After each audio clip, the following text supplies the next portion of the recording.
म्हणजे ही गावाची गौरवाची गोष्ट आहे। याच माध्यमातून आपण जागरूकता निर्माण केली पाहिजे। आपले हावभाव आपले कला गुण हे लोकांसमोर सादर करून काही मुलं खूपच म्हणजे मी अंगणवाडीत बघितलेले की ते पहिलीमध्ये आहे।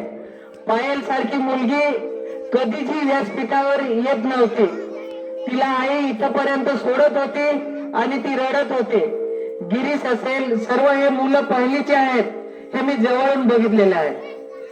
हे मुलं जेव्हा व्यासपीठावर येतात आणि आपलं मनोगत व्यक्त करतात तेव्हा आपल्याला कुठेतरी खूप असं म्हणजे मन भरून येतं की खरोखर मुलं हे खूप मेहनतीने आणि सरांच्या मदतीने पुढे जातात।